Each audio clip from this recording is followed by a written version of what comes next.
ఇప్పుడు మీరు చేసిన కమెంట్స్ వల్ల బీఆర్ఎస్ పార్టీ నుంచి మీకు నెగిటివ్ కమెంట్స్ అనేది వచ్చింది. సో మీకు ఎట్ ఎ టైం వేరే ఆపోనెంట్ పార్టీ ఒక కాంగ్రెస్ పార్టీ నుంచి కానీ దేని నుంచి అయినా మీకు సపోర్టర్స్ కూడా వచ్చారా? అంటే అంటే ఇప్పుడు ఒక పార్టీ ఒక వ్యక్తిని ద్వేషిస్తుంది అంటే సపోజ్ మీరు వేరే పార్టీకి చెందిన వ్యక్తి అనుకోవచ్చు కదా. వేరే పార్టీకి సంబంధించిన వాళ్ళు ఎవరన్నా మిమ్మల్ని మీ పాజిటివ్గా రిప్లై అవ్వడం కానీ మిమ్మల్ని కాంటాక్ట్ అవ్వడం కానీ మేము మీకున్నాం సపోర్ట్ చేస్తామని కానీ మీకు ఏమన్నా జరిగిందా? మేము ఏ పార్టీ కాదు కదా, మేము ఒక న్యూట్రల్ ఉద్యమకారులం. అది మాకు ఏ పార్టీ ఉండదు. ఇప్పుడు ఒక చెప్తా. అయితే ఎలా ఉంటుంది అంటే ఇప్పుడు నా పోస్ట్ ఉంది, దాంట్లో పాజిటివ్ కమెంట్స్ పెట్టిన వాళ్ళు కూడా ఉంటారు కదా. అంటే వాళ్ళకు అవగాహన ఉండి వాళ్ళకు నిజంగానే మా గురించి తెలిసి ఆ సినిమా గురించి తెలిసిన వాళ్ళందరూ కూడా అద్భుతంగా ఉన్నాయి కమెంట్స్. జనరల్ పీపుల్ అంతా చాలా బాగా రాశారు. ఈ బీఆర్ఎస్ వాళ్ళు పని పెట్టుకొని ఇష్టం వచ్చినట్టు రాసిండ్రు. ఓకే, అయితే ఉద్యమకారులలో కూడా కొన్ని గ్రూప్స్ ఉంటాయి, యూత్ కూడా ఉంటుంది. వాళ్ళు కూడా కౌంటర్ ఇద్దామని దిగబోయినరు. నేను డైరెక్ట్ ఇప్పుడు నేనే 2-3 సంఘాలలో చైర్మన్ని. నేను తెలంగాణ సినిమా ప్రొటెక్షన్ ఫోరం, ఇట్లాంటి తెలంగాణ ముస్లిం ఫోరం, ఇట్లాంటి చాలా ఉన్నాయి. ఆ టైంలో ఓవైసీ వాళ్ళు తెలంగాణ వద్దంటే మేము పెట్టి కావాలని చెప్పి ఆల్టర్నేట్గా పెట్టిన ఎన్నో ఉన్నాయి మాయి.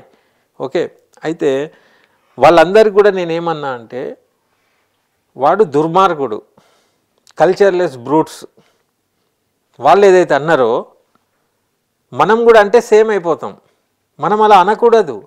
మనకు చిన్నప్పుడు మా టీచర్స్ ఏం నేర్పినారంటే పక్కోడు గిల్లాడనుకో నువ్వు తిరిగి గిల్లద్దు, పోయి సార్కి చెప్పాలి, ఆయన యాక్షన్ తీసుకుంటాడు. మనం కూడా గిల్లితే మనం కూడా నేరస్తులమే. కాబట్టి మనం ఒక ఎగ్జాంపుల్ సెట్ చేయాలన్నప్పుడు ఆ బూతు మాటలు, ఆ భాష అది మన కల్చర్ కాదు, మన స్టాండర్డ్స్ కావు.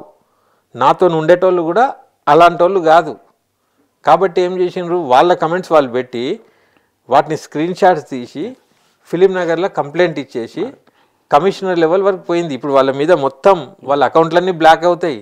ఇది ఎక్కడి దాకా దారి తీస్తుందో మీరు ఊహించలేరు. ఒక్కొక్కరిని పట్టుకొచ్చి ఇప్పుడు ఏమేమైనా చూడండి. కంప్లైంట్ చేసి వాళ్ళ మీద ఇది వాళ్ళ 4వ రోజు అంతే. నాకు ఆల్రెడీ ఇన్స్పెక్టర్ గారు నాకు మెసేజ్లు కూడా ఇస్తుండ్రు.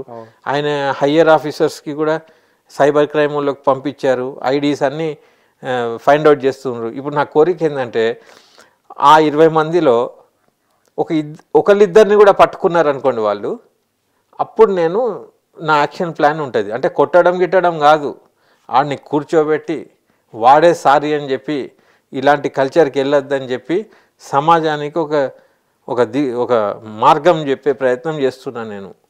సార్ అంటే మామూలుగా నేను ఉద్యమకారులని తక్కువ సార్ బయట సినిమాల్లో ఎక్కువ అంటే సినిమాల్లో క్యారెక్టర్స్ని వీటిని చూసా కానీ ఉద్యమకారులు అనేప్పటికీ వాళ్ళకి విపరీతమైన ఆవేశం, కోపం, బాగా గట్టిగా మాట్లాడడం ఇవన్నీ ఉంటాయి. మీరు తెలంగాణ ఉద్యమకారులే కానీ మీరు రివర్స్ ఉన్నారు, సాఫ్ట్. అంటే మీ మీద రాయిసిరినా కూర్చోబెట్టి వాడితో మాట్లాడుతా అంటున్నారు. అంటే ఈ నేచర్ మీకు ఎలా వచ్చింది? కాదు, ఇది ఒక యాంగిల్లో మీరు చూస్తుండ్రు. ఉద్యమ క్రమంలో నా స్పీచెస్ చూడండి, నెట్లో ఉంటాయి. అంతెందుకు, ఇంటరాక్షన్ విత్ సినిమాటోగ్రఫీ మినిస్టర్ అని చెప్పి 7 ఎకర్స్ అన్నపూర్ణ స్టూడియోలో మీటింగ్ చేసినప్పుడు కేసీఆర్ గారు 2000 ఎకరాలు రాచకొండ ఫిలిం సిటీ ఇస్తామని ప్రకటించి ఒక స్కామ్ ఏదో ఉండే ప్లానింగ్ అది. అయితే దానికి అప్పుడు నేను ఇచ్చిన స్పీచ్ ఇలా లేదు. ఉద్యమకారులు సెన్సిటివ్ ఉంటారు, మృదు స్వభావమే ఉంటుంది. కానీ అన్యాయాలు జరిగినప్పుడు ధిక్కార స్వరాలు వస్తాయి. ఓకే, ఆ ధిక్కార స్వరాలు ఎక్కడ అవసరమో అప్పుడే వస్తాయి. కొన్ని ఆవేశం కాకుండా ఆలోచనలతో కూడా చేసే మెచ్యూరిటీ ఉద్యమకారులకు ఉంటుంది. ఇప్పుడు నేను చట్టాన్ని చేతిలో తీసుకొని నేనే హాకీ స్టిక్కులు తీసుకొని ఎవడ్రా ఏంద్రా అంటే అది కల్చర్లెస్ కదా. నేను దాన్ని ఉద్యమం అనను. అది ఉద్యమం కాదు. నువ్వు పబ్లిక్లో మార్పు తేవడం ఉద్యమం. అయితే ఇప్పుడు వాళ్ళు ట్రోల్ చేసిండ్రు. పోలీసు వాళ్ళ పని ఏంది? దొరకపట్టు వాళ్ళ పని కదా, మనది కాదు. రిపోర్ట్ ఇవ్వడం మన పని. ఇచ్చినాం, వాళ్ళతో కాలేదనుకో మేము రంగంలో దిగుతాం. మేము పట్టుకొచ్చి సార్ మీరు చేసే పని మేము చేశాం, వీడి మీద సెక్షన్స్ వేసి లోపలేయండి అంటాం. లేకుంటే వాడు సారీ అని చెప్పి ఏమైనా ఉన్నా క్షమాభిక్ష చేస్తాం, కానీ లైఫ్లో వాళ్ళు మళ్ళీ ఇలాంటివి చేయకూడదు. అయితే నేనేమంటున్నా, ఆ పిల్లల మీద నాకు సానుభూతి ఉంది. ఎందుకంటే ఎవరో పిచ్చి పిల్లలు వాళ్ళు డబ్బులు ఇచ్చి చేపిచ్చే లీడర్స్ దుర్మార్గులు, వాళ్ళు ఏక్ నంబర్ బద్మాష్లు. నీ సీటు కోసం, నీ పదవి కోసం నువ్వు మళ్ళీ అధికారంలోకి రావడానికి, లేకుంటే ఉన్న అధికారాన్ని నిలబెట్టుకోవడానికి నువ్వు జనాలకు పైసలు ఇచ్చి ఎదుటోనికి బూతులు నేర్పుతున్నావు. నువ్వు ఒకటి నేను చెప్తున్నాను ఈ లీడర్లకు, ఎవరన్నా ఉండని, నువ్వు అధికారం నుండి డబ్బుల నుండి నువ్వు ఇవి పెట్టి ఎదుటోనికి ఏదైతే చేస్తున్నావో ఒక టైం వస్తే నువ్వు నేర్పిందే నీ మీద వస్తుంది. అప్పుడు నీ తలకాయ ఎడబెట్టుకుంటావు. అంటే రాజకీయంలో ఎక్కువ సిగ్గుశరం ఉండదు అంటారు జనాలు, అర్థమవుతుందా? కానీ అందరు మీలాగా ఉండరు కదా. మేము అట్లనే ఉంటే మేమే ఉందాం అక్కడ, కాదు, అర్థమవుతుందా? అయితే మేమేమంటున్నామంటే ఫస్ట్ ప్రక్షాళన ఈ రాజకీయ వ్యవస్థకి చేయాలి. ఎంత ధైర్యం అండి వాళ్ళు! ఒక తెలంగాణ ఉద్యమంలో ఉద్యమకారులు లేకుండా తెలంగాణ వచ్చేది కాదు, వీళ్ళు పీఠం ఎక్కేది కాదు. ఎక్కిన తర్వాత నీ ప్రత్యర్థితో నువ్వు ఏమన్నా చేసుకో, మీరు చేసుకోండి.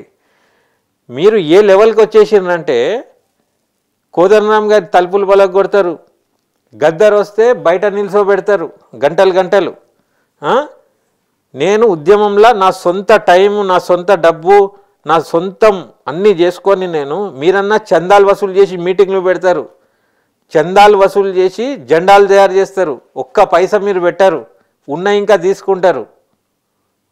ఎవరైతే మేము స్వయంగా మనస్ఫూర్తిగా వచ్చి టైం ఎనర్జీ ఇచ్చి చేసినామో మా మీద ట్రోలింగ్ చేయించడం మాత్రం దుర్మార్గం. నేను ఇప్పటికి కూడా నేనేమంటున్నా, ఎవడైతే ట్రోలింగ్లు చేసినరో వాడిని పార్టీలోకి వెళ్ళి తీసేయండి, వాళ్ళ అకౌంట్లు బ్లాక్ చేయండి. ఇప్పటికి కూడా మీకు అవకాశం ఉంది. ఒకవేళ మీరు ఇది సరి చేయక ఇదే కొనసాగిస్తే ఇక మీ పార్టీ మళ్ళీ రివైవ్ కాదు. నేను అంటున్నా కదా, ఇప్పుడు మీరు ఎందుకు ఓడిపోయినరు? ఇప్పుడు ఎందుకు ఓడిపోయింది బీఆర్ఎస్? ఇట్లాంటి పనులు చేసే కదా. అంటే ఇప్పుడు నేను యాక్చువల్గా మిమ్మల్ని అడగబోయే ప్రశ్న కూడా అదే సార్. 10 ఏళ్ళు అధికారంలో ఉన్నారు అంటే ఒక రకంగా చెప్పాలంటే ప్రజలు బీఆర్ఎస్ మెడలు వంచారనే అనుకోవచ్చా మనం? 100%. మెడలు వంచారు. ఇప్పుడు మొత్తం భూస్థాపితం చేస్తారు ఇదే కొనసాగితే. ఎంత ధైర్యం మీకు! మీకు నా సంగతి మీకు అర్థమైతలేదు. తెలంగాణ ఉద్యమంలో నాలాంటి వాళ్ళు, జెన్యూన్ వాళ్ళు ఉండడం వల్లనే తెలంగాణ వచ్చింది. ఇప్పుడు కొద్దిగా కాలబెట్టుకొని చచ్చిపోయారు. ఇప్పుడు తెలంగాణ వచ్చిందంటే నాకు ఒకటి గుర్తొచ్చింది. నేను మొన్న డిసెంబర్ ఎలక్షన్స్ అప్పుడు నేను రోడ్ మీద వెళ్తున్నప్పుడు టీవీలోని, తర్వాత మన ఫేస్బుక్, ఇన్స్టాగ్రామ్లో కొన్ని యాడ్స్ చూసా. ఒక యాడ్ ఏంటంటే తెలంగాణని మనకి తెచ్చిన కేసీఆర్ గారిని గెలిపించుకుందాం అని ఒక యాడ్ ఉంది. ఇంకొక యాడ్లో తెలంగాణని మీకు ఇచ్చిన సోనియమ్మ గారిని గెలిపించుకుందాం, కాంగ్రెస్ని గెలిపించుకుందాం. కొంతమంది ఏమంటారంటే తెలంగాణని కేసీఆర్ లాక్కొచ్చారు, తీసుకొచ్చి పెట్టారు అంటారు. కొంతమంది ఏమంటారంటే కాంగ్రెస్ ఇచ్చింది అంటారు.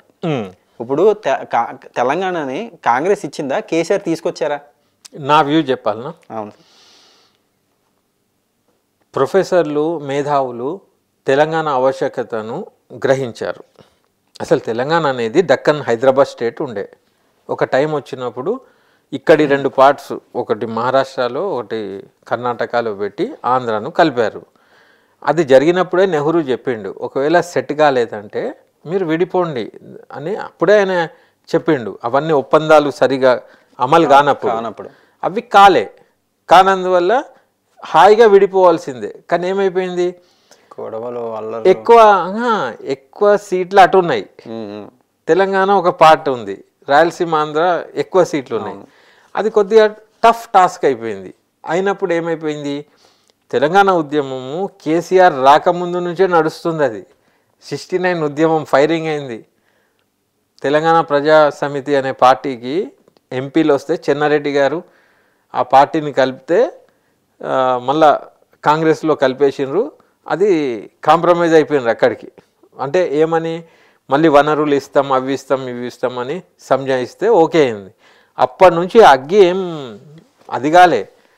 ఇంటలెక్చువల్స్లో ఆ భావవ్యాప్తి జరుగుతూనే ఉంది. ప్రొఫెసర్ కేశవరావు జాదవ్, కొండా లక్ష్మణ్ బాపూజీ, జయశంకర్ సార్, ఇప్పుడు కోదండరామ్ సార్ ఇట్లా అది నడుస్తూనే ఉన్నది అన్నట్టు, పాశం యాదగిరి ఇట్లా వీళ్ళందరూ కూడా దాని మీద చేసుకుంటూ వస్తున్నారు. కానీ వాళ్ళు ఏం రియలైజ్ అయిందంటే ఒక రాజకీయ ప్రక్రియ కూడా అవసరం కదా. అదే టైంలో చంద్రబాబు నాయుడు క్యాబినెట్లో ఈయనకు మినిస్ట్రీ రాలే.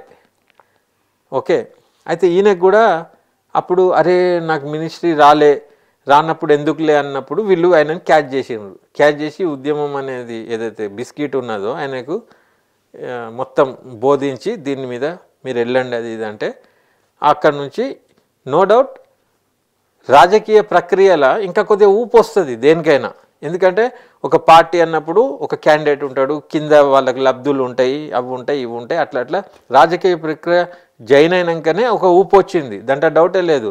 కేసీఆర్ ఏం చేసిండు నేను ఆయన పాత్ర ఆయన చేసిండు. కానీ ఉద్యమకారులు ఈ చచ్చిపోయిన మంది వందల కొద్ది చచ్చిపోయినారు కాలబెట్టుకొని, వాళ్ళ త్యాగాలు ఇవన్నీ కూడా ఈయన పెట్టిన దుకాణంకి గిరాకీలాగా లాభమైంది. ఓట్ అంతా ఇక్కడ వచ్చింది. ఇప్పుడు మాలాంటి వాళ్ళు కూడా ఏ పార్టీ లేకున్నా తెలంగాణ అంటే చాలు బీఆర్ఎస్కి ఆడ ఒక రాజకీయ పార్టీ ఉంది కాబట్టి దానికి ఓట్లు వచ్చినాయి, రావాల్సిందే. మేము కూడా సపోర్ట్ చేసినాం ఆ టైంలో. ఓకే, అయితే నేనేమంటా ఉద్యమకారులల్లా కేసీఆర్ గారు కూడా ఒకరు. ఇప్పుడు పెట్రోల్ వేసుకొని చచ్చిపోయిన త్యాగం మా త్యాగాలం వాళ్ళ త్యాగం ముందు మాది ఏం లేదు కదా. లైఫ్ అంతా ప్రీషియస్ ఏముంది. నేను చచ్చిపోలే, కేసీఆర్ చచ్చిపోయిందా, వాళ్ళ కుటుంబంలో ఎవరన్నా పోయిందా? చచ్చిపోవడం అంటే ఏం జోకా అది? ఏదో తెలంగాణ కావాలని ఎవడన్నా సస్తాడా? నేనైతే సావా. ఆ తెలంగాణ రాకుండా నేను సావా నేనైతే. కానీ వాడు ఎవడో సచ్చిండంటే అంటే వాడికి ఎంత ఆవశ్యకత ఏర్పడ్డది అంటే వాని ఆర్థిక సామాజిక స్థితి ఏ లెవెల్లో ఉంటే ఆయన తెలంగాణ కావాలని సచ్చి ఉంటాడు. దానికి మనం విలువ కట్టాల్సిందే. కాబట్టి ఇన్నిన్ని చావులు మాలాంటి వాళ్ళ సమయము, మేము సినిమాలు తీసినాం, పైసలు పెట్టినాం, అన్నీ చేసినాం, అట్లా మేధావులు గీదావులు అందరూ సబ్బండ వర్ణాలు అన్నీ కలిసి తెలంగాణ కోసం పోరాటం చేసినాం. కానీ తెలంగాణ రావడానికి ఎన్ని అడ్డంకులు వచ్చినాయి, ఎన్నెన్ని వచ్చినాయి మీకు తెలుసు. ఓకే, కానీ సోనియా గాంధీ కనుక లేకుంటే తెలంగాణ రాకపో, ఇది పక్కా. ఎందుకంటే సోనియా గాంధీ గారిని నేను కలిసిన, ఆమెకు నేను పర్సనల్గా తెలుసు ఆమెకు ఉద్యమంలో. ఓకే, అయితే సోనియా గాంధీ గారు లేకుంటే రాకపో అని ఎందుకంటున్నా అంటే తెలంగాణను ఆపడానికి ఆర్థికంగా ఎంతోమంది లబ్ధి పొంది వెళ్ళిపోయినరు. ఏది ఆ వాదాన్ని కప్పేయడానికి, నీరు కార్చడానికి. ఓకే, ఆమెనే ఎంత క్రెడిబుల్ లేడీ అంటే రాజకీయ లబ్ధి కోసం కరీంనగర్ మీటింగ్లో ఆమెతో చెప్పించారు. ఏమని? మాకు ఓటేయండి, మేము తెలంగాణ ఇస్తామని చెప్పిపించారు ఆమెతోని. తర్వాత ఆమెతోనే క్యాన్సల్ చేపిద్దామని చూసినారు, ఇవ్వకుండా చేద్దాం అనుకున్నారు. కానీ మీరు చూసినారు, నేను చూసిన లాస్ట్ డే పార్లమెంట్లో తలుపులు బంద్ చేసి కూడా ఆమె ఇచ్చినాకనే తెలంగాణలో అడుగుపెట్టింది. ఎందుకంటే ఆమె మాట ఇచ్చింది కాబట్టి మాట మీద నిలబడడానికి ఆమె తెలంగాణ ఇచ్చింది. తర్వాత ఆమె ఎందుకు ఇచ్చింది? కేసీఆర్ కొట్లాడుతుండు, నేను సినిమాలు తీసి కొట్లాడుతున్నాను కాదు, పిల్లలు చస్తుండ్రు అక్కడ. తెలంగాణ కోసం బలిదానాలు జరుగుతున్నాయి, ఆ బలిదానాలు ఆపడానికి ఆమె ఇచ్చింది. తెలంగాణ ఆవశ్యకత ఆమె అర్థం చేసుకొని ఇచ్చింది. తర్వాత తెలంగాణ కావాలని ఆమె నోరుతో చెప్పించిండ్రు వీళ్ళు. నాతో చెప్పించి నా మాట పోతే విలువ ఉండదు కాబట్టి ఆమె ఇచ్చింది. అయితే నేనేమంటా అంటే తెచ్చినాం ఒక్క మనిషి తెచ్చుడు కాదు, మేమంతా తెచ్చినాం. తెలంగాణలో ఉన్న ఉద్యమకారులు, ప్రజలు, సబ్బండ వర్ణాలు, దాంట్లో కేసీఆర్ ఒకడు ఉండొచ్చు, ఒక రాజకీయ పార్టీకి నేత. అట్లా జేఏసీ కోదండరామ్ ఉండొచ్చు, జర్నలిస్టులు ఉన్నారు, మేధావులు ఉన్నారు, ప్రొఫెసర్లు ఉన్నారు, సినిమా వాళ్ళం ఉన్నాం, కళాకారులం ఉన్నాం, ధూమ్ధామ్ వాళ్ళు ఉన్నారు. ఎవరు లేరు చెప్పు? ఉద్యోగస్తులు పెద్ద సంఘం అది. వాళ్ళు ఎన్నెన్ని చేసినారు, ఎన్నెన్ని ఉన్నాయి, అందరు తెచ్చుకున్నారు. కానీ ఆడ ఇచ్చేటోళ్ళు ఇస్తేనే కదా వచ్చింది. కాబట్టి 100% కాంగ్రెస్ వాళ్ళు ఇచ్చిండ్రు.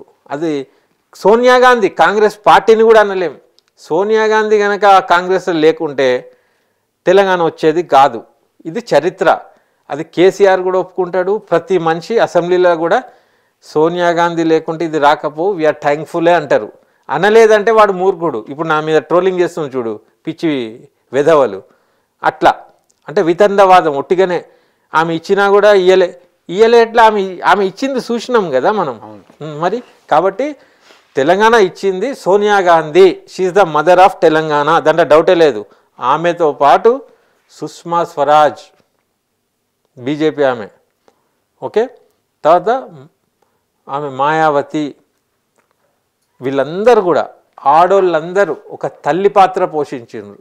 అక్క చెల్లెల్లాగా పిల్లలు చచ్చిపోతూ ఉంటే ఆ చావు, ఆ మరణాలది, ఆ పేగు బంధం ఎట్లుంటుంది, ఒక తల్లికే ఉంటుంది. ఆ తల్లి డెలివర్ చేసింది తెలంగాణ వీళ్ళ సహకారంతో.